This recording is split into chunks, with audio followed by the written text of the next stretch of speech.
अस्सलामुअलैकुम वरहमतुल्लाहि वबरकातुहू। शादी वाले दिन मुझे अपनी साली बहुत पसंद आ गई। शादी की रात मैंने अपनी बीवी को एक तय खाने में बंद कर दिया और ससुराल में मशहूर कर दिया कि आपकी बेटी एक लड़के के साथ भाग गई है। मैंने कहा, अब अपनी छोटी बेटी की शादी मुझसे करवा दो, नहीं तो मैं आपके ख़िलाफ़ केस करवा दूँगा। मेरी शादी मेरी साली से हो गई और मैं खुशी खुशी उसके कमरे में गया और जब घूंघट उठाया तो मेरे कदमों तले ज़मीन निकल गई, क्योंकि वहाँ तो मैं दूसरे शहर में नौकरी करता था। और जब अपने घर वालों से मिलने अपने शहर वापस आया तो मेरी माँ को फ़ौरन ही मेरी शादी की पड़ गई और उन्होंने झटपट लड़कियाँ तलाश करना शुरू कर दी। मैंने बहुत मना किया लेकिन वो नहीं मानी। कहने लगी, बहुत मुश्किल से तो वापस आया है, अब शादी करके जाएगा तो वो बार बार यहाँ के चक्कर काटेगा। मुझे कम से कम तेरी शक्ल देखने के लिए तरसना नहीं पड़ेगा। अम्मा ने अपने जानने वालों के तवस्सुत से मेरा रिश्ता एक बहुत अच्छे घराने में कर दिया। अम्मा ने मुझे बताया कि लड़की बहुत खूबसूरत और गोरी चिट्टी है और पढ़ी लिखी है। अम्मा ने तो अपनी बहू की तारीफ़ों में ज़मीन आसमान के किलाबे मिला दिए थे। अम्मा ने लड़की के घर वालों को बता दिया था कि मुझे नौकरी के घर से वापस दूसरे शहर जाना है और इसीलिए शादी जल्दी करनी होगी।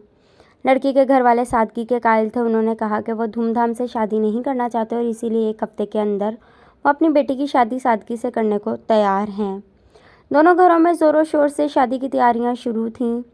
मैंने अपनी छोटी बहन को चॉकलेट लाकर दी और उससे उसकी होने वाली भाभी का नंबर मांगा। मैं जानता था कि मेरी छोटी बहन आलिया एक चॉकलेट के बदले अपनी जान भी दे सकती है। आलिया ने फ़ौरन ही चॉकलेट मुझसे ली और वादा कर लिया कि वो मुझे नंबर ला देगी। और जब अम्मा अपनी बहू की चूड़ियों का और कपड़ों का साइज़ लेने के लिए गईं तो आलिया ने मुझे एक नंबर लाकर दिया और बताया कि यह नंबर मेरी होने वाली बीवी महविश और उसकी बहन हिना दोनों ही इस्तेमाल करते हैं। मैंने वो नंबर संभाल कर रख लिया था और सोचा था कि सही मौका पर महविश को फ़ोन करूंगा और उससे शादी से पहले एक दफ़ा मुलाकात की फरमाइश करूंगा, क्योंकि मैंने अभी तक महविश को नहीं देखा था। हमारे यहाँ तस्वीरों का कोई रिवाज नहीं था और शादी में इतना कम वक्त था कि मिलने मिलाने की नौबत नहीं आई थी। शादी की तैयारियों में दिन बहुत मसरूफ़ गुजर रहा था। मैंने घर में रंग रोगन के काम को भी शुरू करवा दिया था। हमारे घर के नीचे अब्बा ने पुराने वक्तों में एक तय खाना बनवाया था। रंग रोगन करवाते वक्त मैंने उस तय खाने में घर का सारा पुराना सामान डालकर घर को साफ़ सुथरा कर दिया था। इस तय खाने के बारे में मेरे और अम्मा के अलावा किसी को भी इल्म नहीं था, क्योंकि वो पुराने वक्तों का बना हुआ था और अब उसे कोई इस्तेमाल भी ना करता था। सारा दिन घर के कामकाज में ऐसा गुजरता कि मुझे महविश को फ़ोन करने का वक्त भी ना मिलता। मैं महविश को किसी ऐसे वक्त फ़ोन करना चाहता था कि मेरे इर्द गिर्द कोई ना होता, ताकि मैं सुकून से उससे बात कर सकूं। लेकिन पिछले दिनों में मुझे ऐसा कोई वक्त ना मिल सका था और मेरी शादी का दिन सर पर आ गया था। शादी से एक रात पहले मैंने कमरे की सजावट में जाकर सारी रात गुजार दी थी। कमरे को इतने खूबसूरत अंदाज से सजाने के बाद मेरे दिल में अजीब से अरमान पैदा होने लगे थे और मैं पहली दफ़ा इस शादी को लेकर बहुत से जज्बात महसूस कर रहा था। मैं महविश को फ़ोन करने के लिए नंबर मिलाने ही लगा था कि इसी वक्त मेरी बड़ी बहन ने आकर मुझे कहा कि पहले बाज़ार के कुछ काम निपटा दूँ, क्योंकि देखते ही देखते शाम हो जाएगी और बारात लेकर जाना है। मुझे अंदर ही अंदर गुस्सा आ रहा था, क्योंकि मैं चाहने के बावजूद भी महविश से बात नहीं कर पाया था और ना ही उसे मुलाकात कर पाया था। मैं अपने एक दोस्त को साथ लेकर बाज़ार की तरफ निकल पड़ा, जब मेरे दोस्त ने अचानक मुझसे पूछा कि भाभी को मुंह दिखाई में क्या तोहफ़ा देने वाले हो। अपने दोस्त की बात सुनकर मैंने अपना सर पीट लिया, क्योंकि इस बारे में तो मैंने सोचा ही नहीं था और ना ही मुझे अंदाज़ा था कि महविश की पसंद कैसी है। और यही मसला जब मैंने अपने दोस्त को बयान किया तो वह कहने लगा कि इसमें क्या मुश्किल है, फ़ोन का दौर है, कॉल मिला और भाभी से उनकी पसंद नापसंद के बारे में मालूम कर ले। मुझे अपने दोस्त सलीम की बात बिल्कुल ठीक लगी। इसी बहाने में महविश से बात भी कर लेता। मैंने सड़क के किनारे पर होते हुए महविश का नंबर मिलाया। मेरा दिल बुरी तरह धड़क रहा था कि न जाने कौन फ़ोन उठाएगा, महविश या फिर उसकी छोटी बहन। मेरे कॉल मिलाते ही मुझे करीब से ही एक फ़ोन बजने की आवाज़ सुनाई दी। मैंने पलट कर देखा तो दो लड़कियां एक बड़े से पार्लर के बाहर खड़ी थी, बातें कर रही थी और उनमें से एक के हाथ में फ़ोन गुनगुना रहा था। मैं बगौर इन दोनों लड़कियों की तरफ देख रहा था कि जब इनमें से एक लड़की ने फ़ोन रिसीव कर लिया और जैसे ही हेलो कहा तो मैं हैरान रह गया क्योंकि उसके हेलो की आवाज़ मेरे फ़ोन में से उभर रही थी। मैं कुछ कदम पीछे हटकर बात करने लगा और बहुत गौर से इन दोनों लड़कियों को भी देखने लगा। उन दोनों ने मेरी तरफ नहीं देखा था। जिस लड़की ने फ़ोन उठाया था वो बहुत ही खूबसूरत और प्यारी थी। पहली ही नज़र में मेरा दिल उस पर आशिक हो गया था। मैंने दिल से दुआ की थी कि यही लड़की महविश हो। उस लड़की ने फ़ोन उठाते ही मुझसे पूछा कि मैं कौन हूँ, तो मैंने बता दिया कि मैं ज़हीर बात कर रहा हूँ। ये सुनते ही कुछ लम्हों के लिए वो लड़की खामोश हो गई और फिर कहने लगी कि मैं हिना बात कर रही हूँ। ये सुनकर एक दम ही मेरा दिल बुझ गया। उसने अपने साथ वाली लड़की को इशारों में कोई बात कही थी और वो शायद महविश थी। मैंने एक गहरी नज़र महविश पर डाली तो मुझे अपना दिल डूबता हुआ महसूस हुआ, क्योंकि हिना के आगे तो वो बिल्कुल ही बदसूरत नज़र आ रही थी। इन दोनों के दरमियान इशारों में कोई बात हुई थी और महविश नफ़ी में सर हिला रही थी।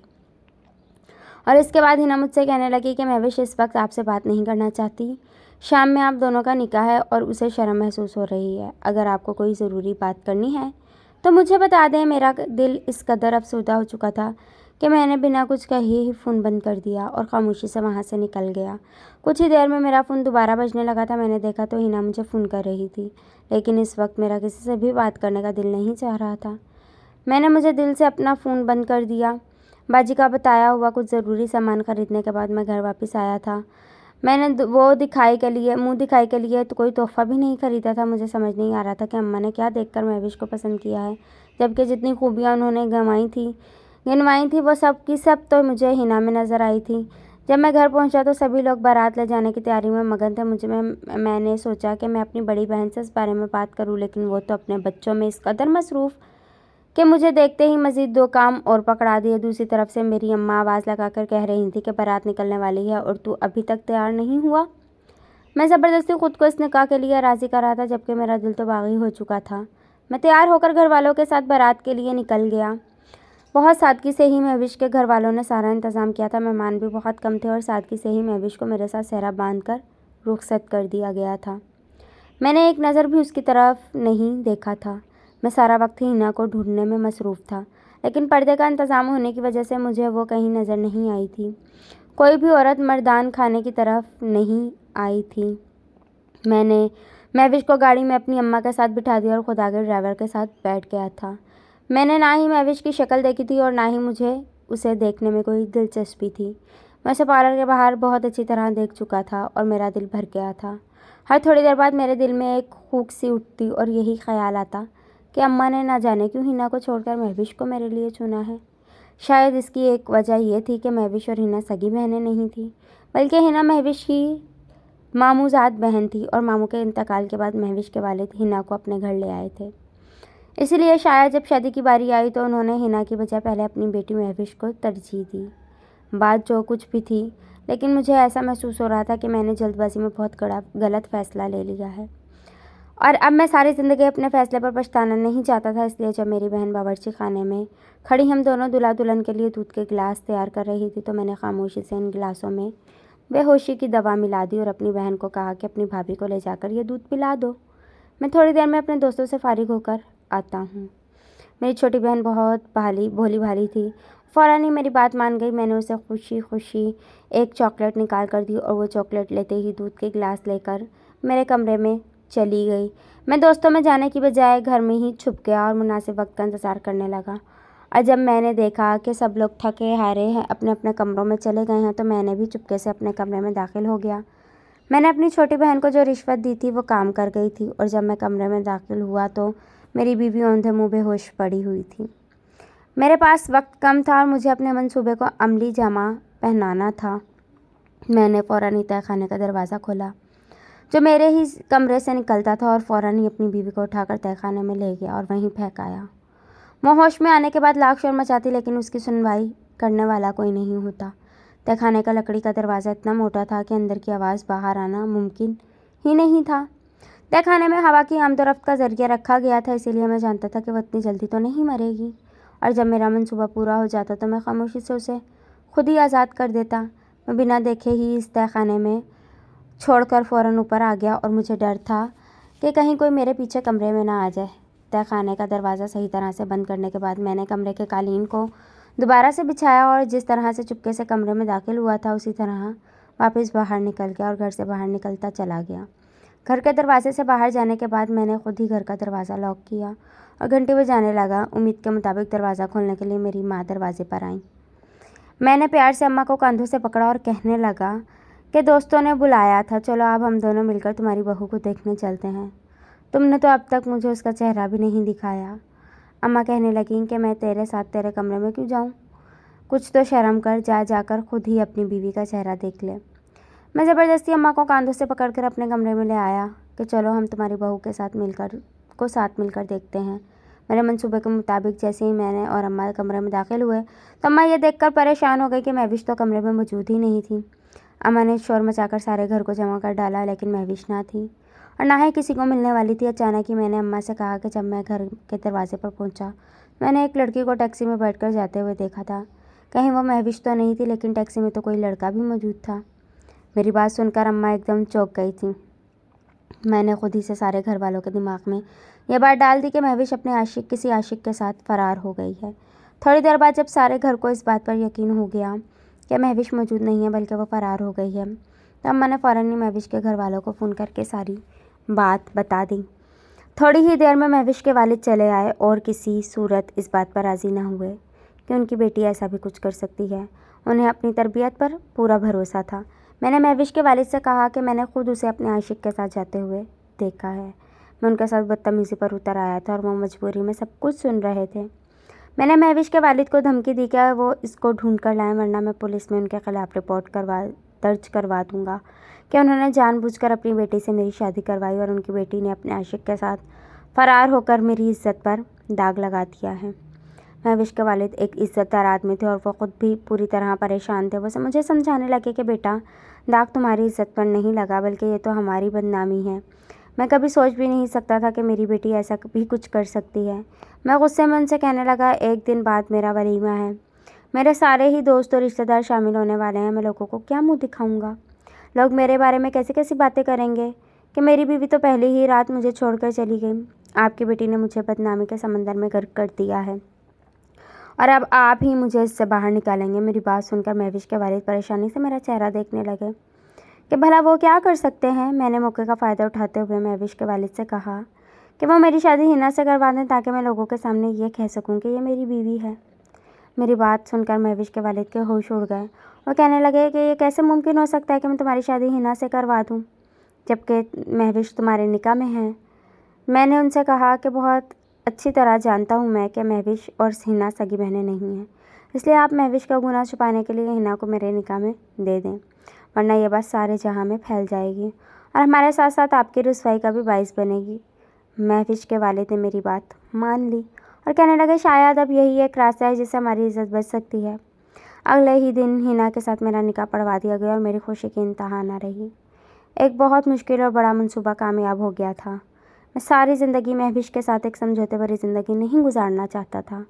मैंने सोच लिया था कि मैं हिना से शादी करने के बाद महविश को चुपके से आज़ाद कर दूंगा। जब वो सबको सच्चाई बताएगी तो मैं यही कहता रहूँगा कि वो अपने जिस आशिक के साथ फरार हुई थी उसने महविश को छोड़ दिया है और ख़ुद को बेगुनाह साबित करने के लिए वो मुझे मुजरिम बना रही है। हिना को रुखसत करके मैं अपने घर ले आया था और वो मेरे कमरे में मेरी मुंतज़िर थी। मैं बिना वक्त ज़ाया करे ही कमरे में दाखिल हुआ और दरवाज़ा बंद करके उसके करीब चला गया। आज मेरा दिल खुशी से छलांगे मार रहा था। मुझे जिससे मोहब्बत हुई थी वो मेरी साली थी और मैंने बहुत मुश्किल से और बहुत मेहनत के बाद उसे अपनी बीवी बना ही लिया था। मैं हिना के लिए खूबसूरत सी अंगूठी भी ख़रीद कर लाया था। जैसे ही मैंने हिना का घूंघट पलटा तो मेरे कदमों तले ज़मीन निकल गई, क्योंकि ये तो हिना नहीं बल्कि महविश थी। मुझे ऐसा लगा कि मेरी सारी दुनिया चकरा सी गई है। मैंने बहुत हैरत से पूछा कि तुम यहाँ क्या कर रही हो? वो कहने लगी कि आप ही तो मुझसे शादी करके मुझे यहाँ लाए हैं। मैं महविश के जुर्म की सज़ा भुगतने के लिए यहाँ आई हूँ। मैंने हैरत से पूछा, तुम कौन हो? वो कहने लगी, मैं हिना हूँ जिसे आप महविश के बदले अपनी बीवी बना कर लाए हैं। वो आम सी सांवली सी शक्लो सूरत वाली लड़की जिसे मैं महविश समझ रहा था वो दरअसल हिना थी। मेरा दिमाग पूरी तरह चकरा गया था। मेरी जिससे पहले शादी हुई थी वो वही थी जिसे मैंने पहली नई नज़र में अपना दिल दे दिया था। वही मेरी बीवी और मेरी पसंद थी जिसे बिना देखे ही मैं नफ़रत में तहखाने में डाल आया था। मैंने हिना से पूछा कि तुम्हें याद है कि मैंने शादी से पहले तुम्हें फ़ोन किया था? हिना हैरत से मेरी शक्ल देखने लगी और मुझे बताने लगी कि मैंने फ़ोन उसे नहीं बल्कि महविश को ही किया था और उसने शरारत में अपना नाम हिना बताया था। उसका इरादा मुझे तंग करने का था, लेकिन मैंने बिना बात किए ही फ़ोन बंद कर दिया और जब महविश ने दोबारा फ़ोन मिलाया तो मेरा फ़ोन पूरी तरह बंद आ रहा था। मेरी नज़रों के सामने एक दिन पहले के वो लम्हे फिर से गुजरने लगे जब मैंने महविश और हिना को एक साथ देखा था। हिना कह रही थी कि महविश ने इशारे से उसे खामोश रहने को कहा था जबकि हिना उसे बार बार मना कर रही थी कि वह गलत बयानी ना करे। लेकिन मैं भी शुरू से ही बहुत ज़्यादा शरारती थी, इसलिए वो ना मानी और शरारत में खुद हिना बन गई। मुझे लग रहा था कि जैसे किसी ने मेरे सर पर आसमान गिरा दिया हो। वो लड़की जिसके लिए मैं तड़प रहा था, मैं खुद उसे अपने हाथों से तहखाने में छोड़ आया था। मैंने बिना कुछ सोचे समझे ही कालीन उठाया और तहखाने का दरवाज़ा खोलकर नीचे उतरता चला गया। हिना मुझे आवाज़ें देती हुई मेरे पीछे उतर रही थी, लेकिन मुझे सिर्फ महविश का ख्याल सताता रहा था। जब मैं नीचे पहुंचा तो मैंने देखा वह बेहोश पड़ी हुई थी। जब उसका चेहरा अब भी घूंघट में छुपा हुआ था। जैसे ही मैंने उसका घूंघट हटाया तो उसका चांद से चमकता हुआ चेहरा मेरी आंखों में समा गया। मैं फ़ौरन ही उसे अपनी बाहों में समेटकर ऊपर चला आया और बेड पर लिटाकर उसके मुंह पर पानी के छींटे मारने लगा। कुछ देर के बाद वो होश में आ गई और गुमसुम सी बैठ मुझे देखने लगी। मेरे पीछे खड़ी हिना भी हक्का बक्का थी कि ये सब क्या हो रहा है। जब महविश पूरी तरह होश में आ गई, मुझे उसकी तरफ से कुछ सुकून महसूस हुआ तो मैंने महविश और हिना को बिठाकर सारी बात सच सच बता दी। मेरी बात सुनकर उन दोनों की हालत ख़राब हो गई। वो दोनों ही नफ़रत से मुझे देखने लगी। मैंने महविश से कहा कि जितना कसूर मेरा है उतना ही कसूर तुम्हारा भी है। तुम्हारे एक झूठ ने हम तीनों को इस मुश्किल में डाल दिया है। महविश कहने लगी कि वो मुझे सच्चाई बताना चाहती थी, लेकिन मैंने उसकी बात ही ना सुनी और उसका फ़ोन ही नहीं उठाया। महविश को ये बात भी बिल्कुल बर्दाश्त नहीं हुई थी कि मैंने उसके किरदार पर इल्ज़ाम लगाए हैं। मैंने महविश को अपनी मोहब्बत का यकीन दिलाया और हिना से भी माफ़ी मांगी, क्योंकि इस सारे किस्से में वो मेरे निकाह में आ गई थी। कुछ ही देर में ये बात मेरे सारे घर वालों को पता चल गई थी। मेरी अम्मा ने मुझे बहुत बुरा भला कहा था और महविश के वालिद को फ़ोन करके बुलाया था। बेचारे फिर एक दफ़ा परेशानी के आलम में धुड़े धुड़े आए और सारा सच जानने के बाद उन्होंने ये फ़ैसला किया कि वह अपनी दोनों बेटियों को मेरे साथ नहीं रहने देंगे। मैं उनके पैरों में गिर पड़ा और इस बात का इकरार किया कि महविश की मोहब्बत में मैंने एक इंतहाई गलत कदम उठा लिया था, लेकिन मैं अपने किए पर शर्मिंदा हूँ और मुझे अपनी गलती की सज़ा भी मिल गई है। मैं महविश के बगैर ज़िंदगी नहीं गुजार सकता और अब हिना को भी नहीं छोड़ना चाहता था, क्योंकि उसका कोई कसूर नहीं था। महविश और हिना दोनों बचपन से ही एक साथ पली बड़ी थी और इन दोनों ने खुद ही यह फ़ैसला किया कि वो दोनों अपनी खुशी से मेरे साथ ज़िंदगी गुजारना चाहती हैं। खुदारा मेरी किस्मत में एक नहीं 2 शादियाँ लिखी हैं। मैंने उन दोनों से वादा किया कि मैं उन दोनों के साथ इंसाफ करूँगा और उन दोनों को ही कभी कोई तकलीफ़ नहीं पहुँचने दूँगा। मुझसे एक गलती हुई थी और सभी लोगों ने मेरी इस गलती को दिल से माफ़ करके मुझे ज़िंदगी में आगे बढ़ने का मौका दे दिया था। कभी कभी मैं ये सोचता हूँ कि जल्दबाजी में किए गए फ़ैसले इंसान को कितनी बड़ी आज़माइश में डाल देते हैं। अगर मैं एक दफ़ा अपनी बीवी का चेहरा देख लेता तो शायद